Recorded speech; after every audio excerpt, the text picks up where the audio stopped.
గుర్తుపెట్టుకోండి, తల వంచి అడిగితే దానం దొరుకుతుంది, తలెత్తి నిలబడితే రాజ్యాధికారం దొరుకుతుంది. మనం నిలుచుకొని పోతుంటే మన దాంట్లోనే మన బీసీ బిడ్డలే కొందరు పోతున్న దాంట్లో వారి స్వార్థం గురించి, వారి వ్యవస్థ గురించి వాడు అక్కడ దొరాబాంచన్ అని పోతున్నాడు. మేము చూసినాం, ఇదే హాల్లో చూసినాం. నువ్వు లేకపోతే మా జీవితం లేదని ఇతరు కాలు వస్తే మేము అక్కడ ఇబ్బంది పడే సందర్భం ఉంది. అరే ఇది ఎక్కడ బిడ్డ, మన ఆత్మ గౌరవానికి కదా మేమందరినీ ఎంబడుండి గెలిపించినాం, ఓట్లు వేయించినాం. గెలిచిన వ్యక్తి ఈ రోజు నువ్వు తల తీసేసి నువ్వు కాకుండా భార్యను కూడా తీసుకుపోయి అందరి ముంగట నువ్వు లేకపోతే మా రాజకీయ జీవితం లేదు, నువ్వే మా దేవుడివి అని చెప్తే రేపు పొద్దున మా అలాంటి వాళ్ళ మాతో బాగుతాం బతికే వాళ్ళం మా పరిస్థితి ఏంది అని అలాంటి వార్తలు కూడా మనం జాగ్రత్త ఉండాలి. అలాంటి స్వార్థ పూర్త రాజకీయాలు చేసే మన పిల్లలతో కూడా మనం చాలా జాగ్రత్తగా ఉండాలి.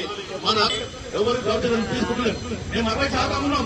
60%లో మా వాటా మాకు రావాలి, రాజకీయంగా రావాలి, సామాజికంగా రావాలి, ఆర్థికంగా రావాలి. మా వాటా మా సామాజికంగా, ఆర్థికంగా, రాజకీయంగా తెలంగాణ రాష్ట్రంలో వస్తుంది.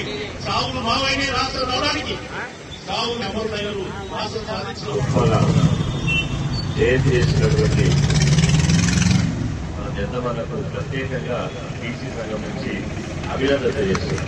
వారి ఆశయాన్ని, వారి లక్ష్యాన్ని, వారి యొక్క గమ్యాన్ని మనం అందరం ముందుకు తీసుకోకూడదు. పాపన్న గారికి ఎప్పుడు నిజమైన నివాళులు అర్పిస్తాం? పాపన్న నివాళులు అంటే దండేసి దండం పెట్టడం కాదు. ఏ లక్ష్యం కోసమైతే తను కలగగలడో,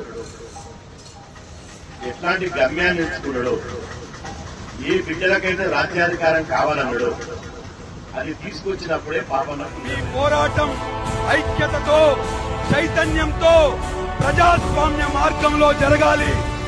అదే నాకు మీరిచ్చే నిజమైన నివాళి. జై తెలంగాణ. బహుజన బంధుకు ఓ సర్వాయి పాపన్న, బారు గీసిన సింహాని ఓ సర్దారు పాపన్న.